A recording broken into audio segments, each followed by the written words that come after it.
Welcome back. వచ్చే లోక్సభ ఎన్నికలకు అన్ని ప్రధాన పార్టీలు అభ్యర్థుల ఖరారును ముమ్మరం చేశాయి. తెలంగాణలోని 17 లోక్సభ సీట్లకు గాను బీజేపీ 9 సీట్లలో, బీఆర్ఎస్ 4 సీట్లలో అభ్యర్థులను ప్రకటించాయి. కాంగ్రెస్ కూడా ఆ దిశగా కసరత్తు ముమ్మరం చేసింది. ఇటీవల CM Revanth Reddy deputy CM భట్టితో భేటీ అయిన స్క్రీనింగ్ కమిటీ 10కి పైగా సీట్లలో అభ్యర్థులను ప్రాధాన్యాల వారీగా గుర్తించింది. రేపు సమావేశం కానున్న ఏఐసీసీ కేంద్ర ఎన్నికల కమిటీ తొలి జాబితాను ఖరారు చేయనుంది. ఇప్పటికే స్పష్టత వచ్చిన 9 స్థానాల్లో అభ్యర్థులను ఖరారు చేసి అదే రోజు ప్రకటించనున్నట్లు చెబుతున్నారు. మహబూబ్ నగర్లో ఏఐసీసీ కార్యదర్శి చెల్లా వంశీచంద్ర రెడ్డి తమ అభ్యర్థి అని సీఎం రేవంత్ ఇప్పటికే ప్రకటించారు. ఇక మల్కాజ్గిరి సీటును సినీ హీరో అల్లు అర్జున్ మామ అయిన చంద్రశేఖర్ రెడ్డికి, చేవెళ్ల సీటును వికారాబాద్ జడ్పీ చైర్పర్సన్ పట్నం సునీతారెడ్డికి కేటాయించే అవకాశం ఉన్నట్లు సమాచారం.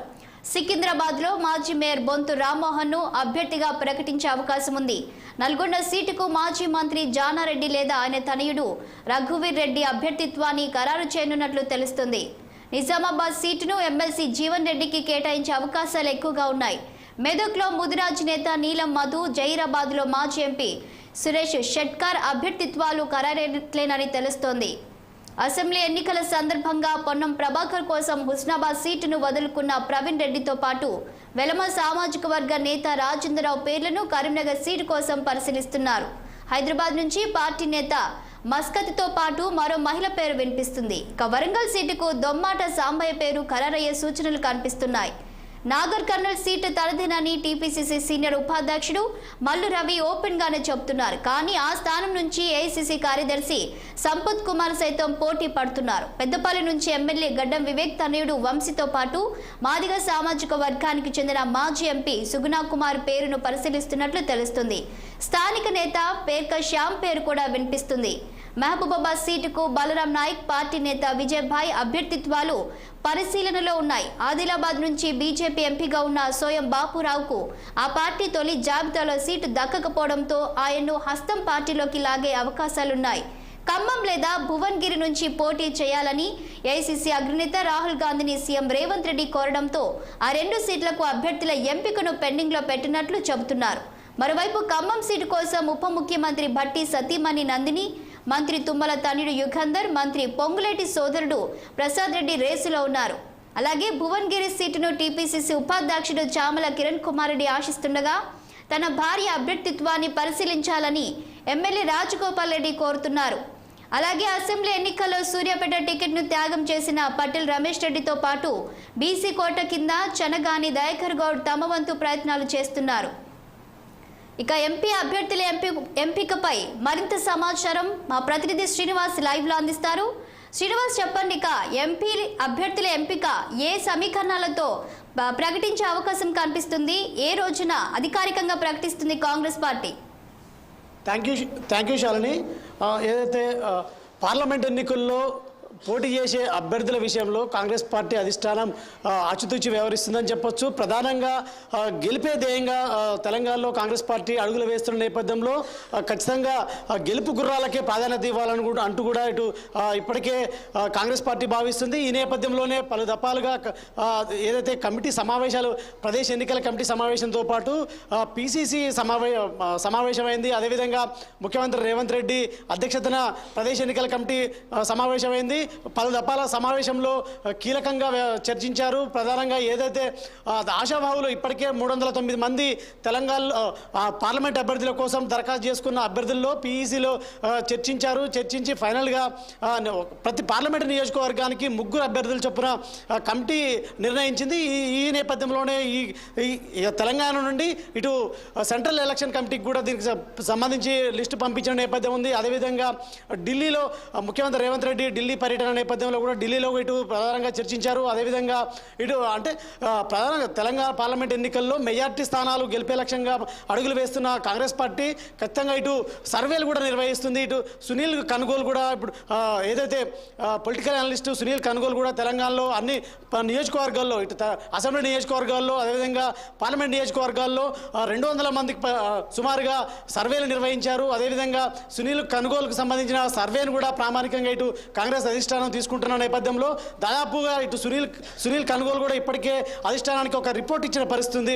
దాదాపుగా అంటే 17 పార్లమెంటు స్థానాలు ఉండగా ఇప్పటికే మహబూబ్ నగర్ సంబంధించి ముఖ్యమంత్రి రేవంత్ రెడ్డి మహబూబ్ నగర్ పార్లమెంట్ అభ్యర్థిగా చల్లా వంశీచంద్రెడ్డిని కూడా ఖరారు చేస్తూ చెప్పిన నేపథ్యం ఉంది. ఇంకా మిగతా 16 పార్లమెంటు స్థానాలకు సంబంధించి కూడా ఇప్పటికే ఒక కొలిక్కి వచ్చినట్టు తెలుస్తుంది. ఏదైతే 16 పార్లమెంటు స్థానాల్లో 10 పార్లమెంటు స్థానాలు ఇప్పటికే దాదాపుగా సునీల్ కనుగోలు రిపోర్ట్ ఆధారంగా కూడా ఫైనల్ చేసినట్టు తెలుస్తుంది. ఇప్పటికే ఏదైతే స్క్రీనింగ్ కమిటీ సమావేశమైంది, అదేవిధంగా సెంట్రల్ స్క్రీనింగ్ కమిటీ, అదేవిధంగా స్టేట్ స్క్రీనింగ్ కమిటీ సమావేశమైంది. సమావేశంలో కూడా అభ్యర్థుల విషయంలో కసరత్తును కూడా చేసిన పరిస్థితి. మొత్తంగా ఏదైతే దాదాపుగా రేపు ఇదే విధంగా రేపు సెంట్రల్ స్క్రీనింగ్ కమిటీ కూడా సమావేశం అవుతుంది. ఈ సమావేశానికి ముఖ్యమంత్రి రేవంత్ రెడ్డి కూడా రేపు బయలుదేరి వెళ్ళనున్నారు. ఈ నేపథ్యంలోనే దాదాపుగా రేపు పార్లమెంటు స్థానాలకు అంటే తెలంగాణతో పాటు ఇటు ఢిల్లీ మిగతా పార్లమెంటు స్థానాల్లో కూడా అభ్యర్థుల్ని ప్రకటించే అవకాశం ఉన్న నేపథ్యంలో తెలంగాణ కూడా దాదాపుగా మొదటి జాబితాలో పార్లమెంటు స్థానాలు అంటే ప్రకటిస్తారని కూడా తెలుస్తుంది. ఈ నేపథ్యంలోనే కూడా ముఖ్యమంత్రి రేవంత్ రెడ్డి రేపు ఢిల్లీ వెళ్తున్నారు. దాదాపు అంటే 10 స్థానాలకి అయితే ఫైనల్ అయినట్టు కూడా తెలుస్తుంది. అదేవిధంగా మిగతా స్థానాలను మాత్రం పెండింగ్లో ఉంచినట్టు తెలుస్తుంది. ఏదైతే ఇటు ఖమ్మం కావచ్చు, అదేవిధంగా ఇటు నల్గొండ కావచ్చు, అదేవిధంగా మరోవైపు భువనగిరి ఇటు అంటే ఒక హైదరాబాదు స్థానాలను కూడా పెండింగ్లో పెట్టినట్టు తెలుస్తుంది. అంటే ఇక్కడ ఖమ్మం విషయానికి వస్తే అంటే మరొక విషయం ఏంటంటే తెలంగాణలో ఈసారి ఖచ్చితంగా దాదాపు సోనియా గాంధీని పోటీ చేయించాలన్న ఆలోచన అధిష్టానానికి ఉన్న నేపథ్యంలో సోనియా గాంధీ ప్రత్యక్ష ఎన్నికల నుండి తప్పుకుంటున్నానని చెప్పినప్పటికీ అయితే రాహుల్ గాంధీని దాదాపుగా తెలంగాణ నుండి పోటీ చేయించాలి. ఒకవేళ రాహుల్ గాంధీని పోటీ చేపిస్తే ఖచ్చితంగా తెలంగాణలో కాంగ్రెస్ మరింత బలోపేతం అవుతుంది. మరొక వైపు మెజార్టీ స్థానాలు కూడా కాంగ్రెస్ పార్టీ విజయం సాధిస్తుందని కూడా ధీమాగా ఉన్న నేపథ్యంలో ఇప్పటికే రాహుల్ గాంధీతో కూడా ఇటు ముఖ్యమంత్రి రేవంత్ రెడ్డితో పాటు ఏదైతే కీలకంగా కేసీ వేణుగోపాల్ ముఖ్య నాయకులు కూడా చర్చించిన నేపథ్యంలో రాహుల్ గాంధీని దాదాపుగా ఖమ్మం నుండి అదేవిధంగా ఇటు లేదా భువనగిరి అదే దాదాపు ఖమ్మం నుండి కానీ భువనగిరి నుండి కానీ పోటీ చేయించాలనే ఆలోచనలో ఉన్నట్టు తెలుస్తుంది. లేదా మొత్తానికైతే రాహుల్ గాంధీ కూడా ఈ విషయంలో కూడా సానుకూలంగా స్పందించాలని కూడా తెలుస్తుంది. మొత్తంగా మరొక వైపు ఇటు ఖమ్మంలో కూడా ప్రధానంగా డిప్యూటీ సీఎం సతీమణి నందిని కూడా బరిలో అంటే అప్లికేషన్ దాఖలు చేసుకున్న పరిస్థితి. మరొక వైపు పొంగులేటి శ్రీనివాసరెడ్డి సోదరుడు ప్రసాద్ రెడ్డి, అదేవిధంగా ఇటు ఏదైతే మంత్రి తుమ్మల తనయుడిని కూడా పోటీలో అంటే అవకాశం ఇవ్వాలంటూ కూడా అధిష్టానానికి ఇప్పటికే రిక్వెస్ట్ పెట్టుకున్న నేపథ్యంలో దాదాపుగా అది ఒక కొలిక్కి ఇప్పటికే రానట్టుంది, రాలేదని చెప్పొచ్చు. మరొక వైపు నల్గొండ విషయానికి వస్తే ఏదైతే ఇప్పటికే గత అసెంబ్లీ ఎన్నికల్లో సూర్యాపేట నుంచి ఖచ్చితంగా టికెట్ ఆశించిన పటేల్ రమేష్ రెడ్డికి టికెట్ మొండిచేయి చూపించింది అధిష్టానం. వచ్చే పార్లమెంట్ ఎన్నికల్లో నల్గొండ పార్లమెంట్ స్థానం ఖచ్చితంగా కేటాయిస్తామని కూడా చెప్పిన నేపథ్యం ఉంది. ఈ నేపథ్యంలోనే దాదాపుగా ఇటు పటేల్ రమేష్ రెడ్డిగా ఖాయమని భావించినప్పటికీ కూడా ఇటు కుందూరు యారెడ్డి పట్టుబడుతున్నట్టు తెలుస్తుంది. తనయుడు రఘువీరు కూడా ఇప్పటికే ఏదైతే అప్లికేషన్ పెట్టుకున్న పరిస్థితి. ఈ నేపథ్యంలో ఇటు జానారెడ్డి లేకపోతే రఘురెడ్డికి ఇస్తున్నట్టు కూడా తెలుస్తున్న పరిస్థితి. మొత్తంగా చూసినట్టయితే కాంగ్రెస్ అధిష్టానం అయితే దాదాపు అభ్యర్థుల విషయంలో ఒక కొలిక్కి వచ్చినట్టుంది. దాదాపు రేపు ఏదైతే ముఖ్యమంత్రి రేవంత్ రెడ్డి ఢిల్లీ పర్యటనలో తెలంగాణకు సంబంధించిన కాంగ్రెస్ అభ్యర్థుల జాబితా విషయంలో మాత్రం ఒక స్పష్టత తీసుకురావడంతో పాటు మొదటి జాబితాలో కూడా తెలంగాణ నుండి అభ్యర్థులను ప్రకటించే అవకాశం ఉంది.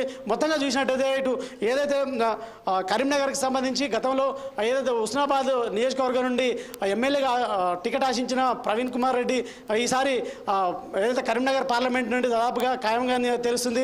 మరొక వైపు నిజామాబాద్ నుండి ఎమ్మెల్సీ జీవన్ రెడ్డి దాదాపుగా జీవన్ రెడ్డికి టికెట్ వస్తున్నట్టు కూడా అంటే సమాచారం. మరొక వైపు పెద్దపల్లికి సంబంధించి వివేక్ సోదరుడు వివేక్ కుమారుడు గడ్డం వంశీకి సంబంధించి కూడా దాదాపుగా ఫైనల్ అయినట్టుగా సమాచారం. మరొక వైపు ఇటు జహీరాబాద్ కూడా అనే దాదాపు తెలంగాణలో అంటే ఇటు బీసీలకు కూడా పెద్దపీట వేయాలని కూడా కాంగ్రెస్ భావిస్తున్నప్పటికీ నేపథ్యంలో ఇటు 3 పార్లమెంట్ స్థానాలని ఏదైతే 17 పార్లమెంట్లో 3 పార్లమెంట్ స్థానాలను బీసీలకు కేటాయించాలని చూస్తున్న నేపథ్యంలో ఇటు జహీరాబాద్ కావచ్చు, అదేవిధంగా ఇటు జహీరాబాద్ నుంచి సురేష్ షెట్కర్ని ఫైనల్ చేసినట్టు తెలుస్తుంది. అదేవిధంగా మెదక్కు సంబంధించి నీలం మధు అని కూడా ప్రచారం జరుగుతున్న నేపథ్యంలో దాదాపు అయితే ఒక కొలిక్కి వచ్చే అవకాశం ఉంది. అది అంటే మొత్తం ఏదైతే 17 పార్లమెంటు స్థానాలకు సంబంధించి మొత్తం అయితే ఇటు కేటాయించే అవకాశం ఉంది. దీనికి సంబంధించి అంటే మనతో మాట్లాడడానికి ఏదైతే తెలంగాణ అంటే టీపీసీసీ ప్రధాన కార్యదర్శి పున్నా కైలేష్ నేత కూడా మనతో ఉన్నారు. చెప్పండి, అంటే ఎట్లా ఉండబోతుంది తెలంగాణలో ఇప్పుడు పార్లమెంట్ ఎన్నికల్లో మెజార్టీ స్థానాలు గెలిచింది, ప్రభుత్వం కైవసం చేసుకుంది. ఈసారి పార్లమెంట్ ఎన్నికల్లో సీట్ల కేటాయింపు ఏ విధంగా ఉండబోతుంది? ఖచ్చితంగా సామాజిక న్యాయం గెలుపు ప్రాతిపదిక అన్నిటికి మించి పార్టీకి లాయల్గా పనిచేసిన వాళ్ళందరూ కూడా అవకాశాలు రేవంత్ రెడ్డి గారి నాయకత్వంలో ఈ రాష్ట్రంలో ఇప్పటికే పథకాల అమలు కానీ ఆ తర్వాత వచ్చేటువంటి పార్లమెంట్ ఎన్నికల్లో గెలుపు దిశగా అన్ని ప్రయత్నాలు జరుగుతూ ఉన్నాయి. ఇది ఖచ్చితంగా మా పార్టీ విధానాలకు మా ప్రభుత్వానికి రెఫరెండంగా ఇప్పటికే ముఖ్యమంత్రి గారు ప్రకటించారు. ప్రజల్లో మాకున్నటువంటి సానుభూతి, ఆ ప్రజలకు మేము చేసినటువంటి సామాజిక సంక్షేమ కార్యక్రమాలే కానీ అదేవిధంగా దేశంలో రాహుల్ గాంధీ నాయకత్వాన్ని ఈ దేశంలో ఉండబడే బీసీ, ఎస్సీ, ఎస్టీ, మైనార్టీ వర్గాలు అన్నిటికి మించి దేశంలో ధరల పెరుగుదల కానీ పేద వర్గాలకు వ్యతిరేకంగా పనిచేస్తున్న నరేంద్ర మోడీ యొక్క ఆలోచనల్ని తప్పకుండా ఈ రాష్ట్ర ప్రజలు మననే తిరస్కరించారు. పార్లమెంట్ ఎన్నికల్లో 13 నుంచి 14 సీట్లు గెలుస్తాం రేవంత్ రెడ్డి గారి నాయకత్వంలో. ఎందుకంటే మహిళలకు కావాల్సినటువంటి బస్సు కానీ, సిలిండరే కానీ, అదేవిధంగా ఇండ్ల పథకమే కానీ అనేకమైనటువంటి కార్యక్రమాలు ముందుకు తీసుకుపోతున్నాం. రేపు కాంగ్రెస్ పార్టీ మొదటి జాబితా తెలంగాణతో పాటు మిగతా రాష్ట్రాల్లో మొదటి జాబితా ప్రకటించే అవకాశం ఉంది. ఈ నేపథ్యంలో రేపు ముఖ్యమంత్రి రేవంత్ రెడ్డి కూడా ఢిల్లీ వెళ్తున్నారు. రేపు సెంట్రల్ ఎలక్షన్ కమిటీ కూడా సమావేశం ఉంది. అంటే తెలంగాణ నుండి మొదటి జాబితాలో ఎంతమంది అభ్యర్థులు ప్రకటించే అవకాశం ఉంది? సుమారు 8 నుంచి 9 మంది ఉండేటువంటి అవకాశం ఉంది. ఇందులో కూడా పార్టీకి వీరవిధేయులుగా పనిచేస్తూ పార్టీని నడిపిస్తూ కష్టకాలంలో పార్టీని ముందుకు తీసుకుపోయే వాళ్ళ యొక్క అవకాశాలు ఉన్నాయి. అన్నిటికీ మించి ఇవాళ రేవంత్ రెడ్డి గారి నాయకత్వంలో గ్రామాల్లో కానీ పట్టణాల్లో కానీ అద్భుతమైనటువంటి స్పందన వస్తుంది. దాన్ని చూసి ఓర్చుకోలేనటువంటి ఈనాటి ఏదైతే ప్రతిపక్షాలు ఉన్నాయో ఆ ప్రతిపక్షాల మాటలు ప్రజలు నమ్మరు. కాబట్టి మాకు నమ్మకం ఉంది, రెఫరెండం అనేటువంటి దమ్ము మాకుంది. మిగతా పార్టీలకు ఎవరికి లేదు. ఈ రాష్ట్రంలో పాలన పడకేసి అవినీతి జరిగితే దాన్ని మరి ఒక్కొక్కటిగా పొరపాట్లను అన్నిటి కూడా సవరించుకుంటూ ప్రజలకు అందుబాటులో ప్రజాప్రభుత్వాన్ని ముందుకు తీసుకుపోతున్నాం.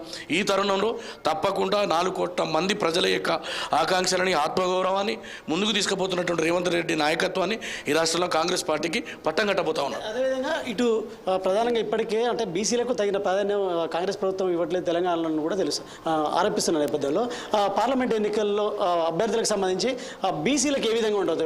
పెద్దపీట వేసే అవకాశం ఉందంటారా? తప్పకుండా ఉంటుంది. ఎందుకంటే ప్రజల్లో ఇప్పటికే మన జరిగినటువంటి అసెంబ్లీ ఎన్నికల్లో కొంత అన్యాయం జరిగింది.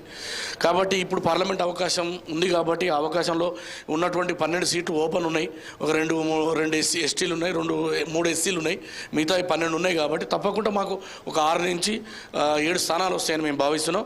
ఏది ఏమైనా బలహీన వర్గాలకు తప్పకుండా కాంగ్రెస్ పార్టీ రేవంత్ రెడ్డి గారి నాయకత్వంలో కాంగ్రెస్ పార్టీ అండగా నిలుస్తుంది. వారికి న్యాయం జరుగుతుంది.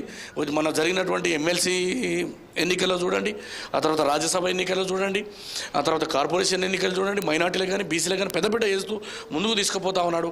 ఆ సామాజిక న్యాయం, సామాజిక అనేది మా ఎజెండాలో, మా పార్టీలో అంతర్భాగంగా ఉంటుంది తప్ప కేసీఆర్ లెక్క మోచేతికి బెల్లం పెట్టించి ప్రజల్ని ఎస్సీ ఎస్టీ వర్గాలను వాడుకొని ఉద్యమాల్లో పనిచేసిన వాళ్ళని మోసం చేసిన ఘన చరిత్ర వారికి ఉన్నది. కానీ కాబట్టి మా రేవంత్ రెడ్డి గారు తప్పకుండా ఈ తెలంగాణ ఆత్మగౌరవాన్ని, సామాజిక న్యాయాన్ని కాపాడడంలో 100% విజయం సాధిస్తారు.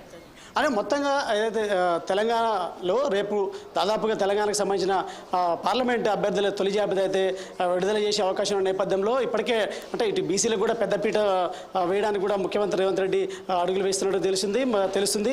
మరొక వైపు దాదాపుగా గెలుపు గుర్రాల్ని అంటే గెలుపు ఖచ్చితంగా గెలిచే అభ్యర్థులనే ఖచ్చితంగా ప్రకటించే అవకాశం ఉన్న నేపథ్యంలో దాదాపు రేపైతే అభ్యర్థులని అయితే మొదటి జాబితా ఒక 8 నుండి అంటే 10 మంది అభ్యర్థులు ప్రకటించే అవకాశం ఉందని చెప్పొచ్చు. శాలిని. Thank you Srinivas.